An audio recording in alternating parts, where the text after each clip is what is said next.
Okay, Assalamualaikum dah hai semua, saya Satu Ilya. Saya ingin berkongsi kepada anda semua tentang sebuah filem yang saya tonton, iaitu Ada Syurga di Rumahmu. Okay, filem ini merupakan karya Aditya Gumai pada tahun 2015. Okay, filem ini juga tercipta hasil dari gabungan Mirza Production dan Nava Production. Okay, filem ini juga telah dibintangi oleh pelakon-pelakon yang sangat hebat, iaitu Husin Alatas, Nina Septiani, Ustaz Al-Habsyi dan ramai lagi lah. Okay. Baik, genre yang terdapat dalam filem ini adalah berbentuk Islamik dan kekeluargaan. Okey. Antara watak ataupun pelakon utama yang pertama ialah Ramadan. Okey.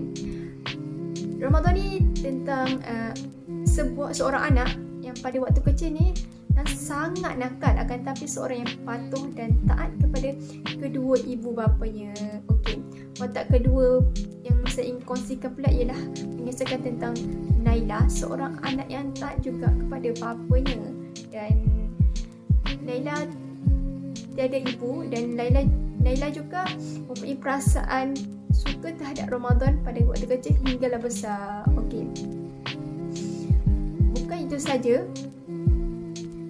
beliau juga seorang yang sangat menghormati kepada bapanya dan semua orang lah, sehingga ramai yang suka berkawan dengannya. Dan Naila juga rapat dengan kedua ibu bapa Ramadan. Inilah antara watak-watak utama dalam filem ini. Kita pergi kepada bab yang seterusnya, iaitu sinopsis. Okey, filem ini telah menambah hati saya kerana terdapat pelbagai emosi, antaranya gembira, sedih, geram. Okey, geram pun ada tahu dalam filem ni, dan lain-lain lagi lah. Okey, filem ini juga mengisahkan tentang Ramadan yang seperti saya cakap tadi, seorang anak yang patuh kepada kedua ibu bapanya pada waktu kecil dan sangat-sangat nakal, sehingga sekiranya Ramadan ni ingin menyelesaikan suatu perbincangan mesti diakhiri dengan perbalahan. Okey, hal ini menyebabkan beliau ni dihantar ke pondok pesantren, iaitu ayahnya sendiri, Abuyahnya, yang digelar Abuyah, yang ingin menjadikan Ramadan ini anak yang lebih baik daripada sebelum ini. Okey, jadi Ramadan pun patuhlah kepada Umi dan Abuyah. Abuyahnya juga ingin anaknya ni dididik oleh adiknya, iaitu Ustaz Attar. Walau bagaimanapun, Ramadan ni ingin menjadi seorang artis yang terkenal, bukannya dengan masuk pondok belajar boleh dapat ilmu sebegini. Akan tapi niat Ramadan ni ditentang oleh Umi dan Abuyahnya. Dan sebelum Abuyahnya meninggalkan pesantren tadi, Abuyahnya berpesan kepada Ramadan tentang ilmu, iaitu Abuyah hanya bisa kasih pesan buat kau. Ilmu itu dekat sama orang yang berani, Mak. Kau anak pemberani kan? Nanti kau duduk paling depan. Kau harus berani bertanya dan menjawab. Mat, Abuyah bangga sekali sama kau. Okey, jelas Abuyahnya hanya ingin Ramadan ni menjadi seorang anak yang berani, seorang yang berilmu, dan bukan anak yang sebelum ini, iaitu yang suka bergaduh dengan semua anak-anak yang lain. Baik, 10 tahun kemudian Ramadan ni berubah dan bercita-cita ingin berbakti kepada kedua ibu bapanya serta ilmu yang ada padanya. Okay. Kenapa sebelum Ustaz Attar meninggal dunia, beliau ni menyatakan bahawa selama Ramadan belajar di sini, pembelajarannya dibayar oleh Abuyahnya sendiri dengan mendermakan ginjal kepada Ustaz Attar itu sendiri, yang memang seorang yang sakit lah. Okay, hal ini menyedarkan Ramadan ni supaya berubah menjadi lebih baik dan ingin berbakti kepada kedua ibu bapanya.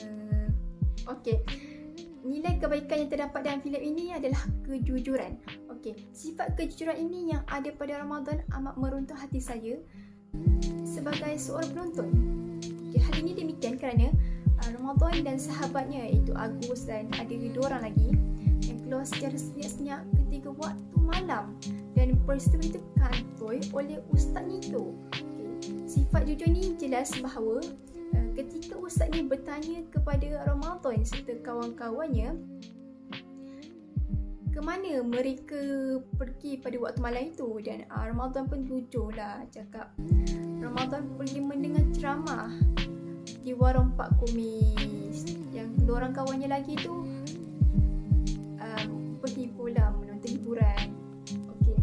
Akan tapi Ramadan dan kawannya Agus tu mendengar ceramah. Akan tapi ustaz tersebut tidak mempercayainya pada awalnya.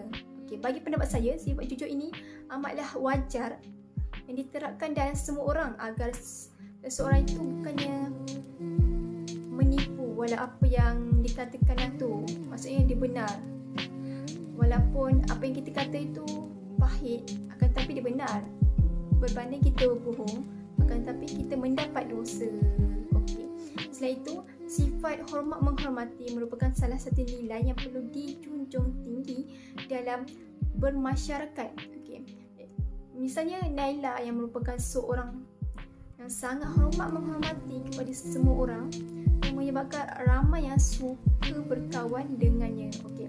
Sifat ini juga wajar dibiasakan oleh anak-anak terutama pada generasi Z ni.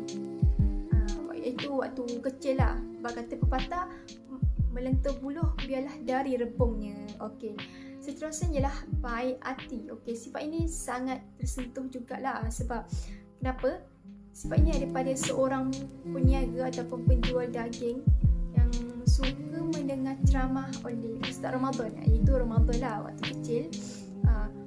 Pada waktu itu sebenarnya Ramadan ni dikenakan denda atas sebab keluar malam kan pada waktu tu. Itu senyap-senyap pula tu. Okey, disebabkan kena denda tu dengan kawan-kawan dia. Tapi Ramadan ni kena beri ceramah di pasar Ramadan lah berbanding kawan-kawannya lain. Okey. Nak dijadikan cerita,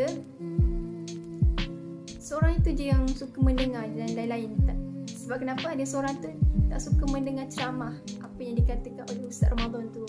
Setiap apa yang ditayangkan itu mestilah ada nilai kebaikan dan keburukannya pula kan. Tadi saya dah cerita tentang kebaikan, kali ini saya ceritakan tentang nilai keburukannya pula.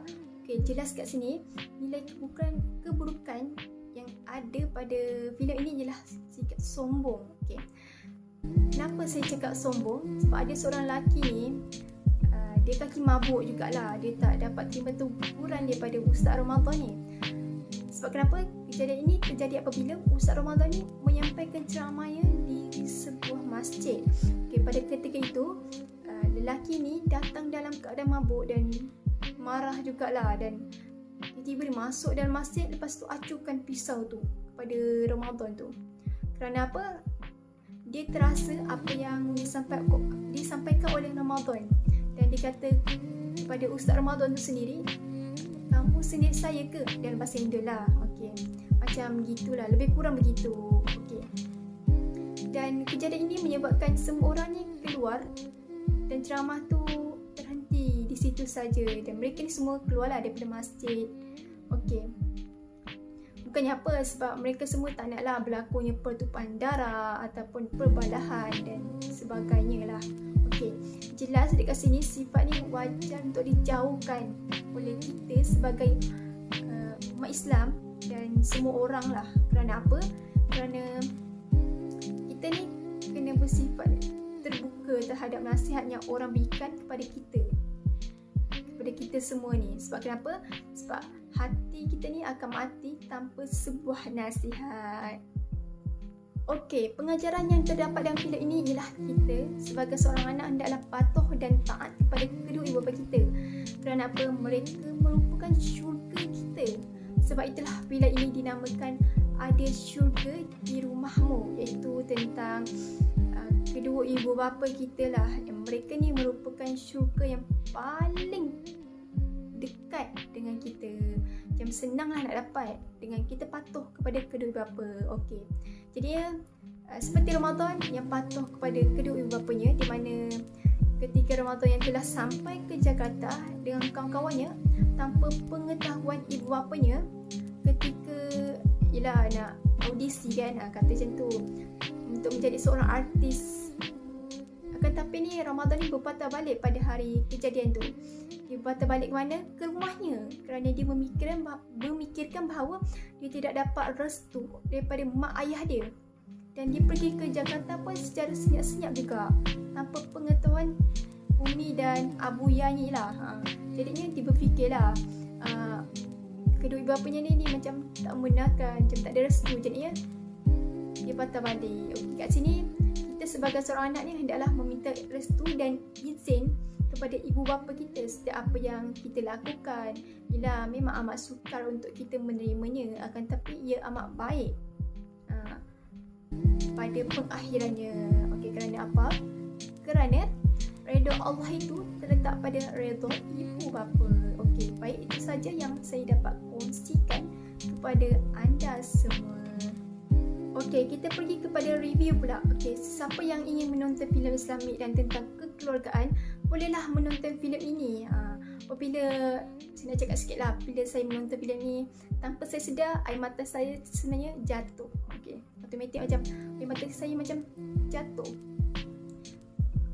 Sebab ada beberapa part yang menyebabkan sejujurnya sangat sedih. Okay. Dan saya berharap juga kepada anda semua yang sedang melihat review yang saya lakukan ni untuk menonton filem ini. Okey, cadangan penambahbaikan yang saya harap ialah saya berharap agar filem ini ada siri yang kedua. Sebab apa? Sebab saya juga nak tahulah kan pada pengakhirannya Kirana ni dengan siapa.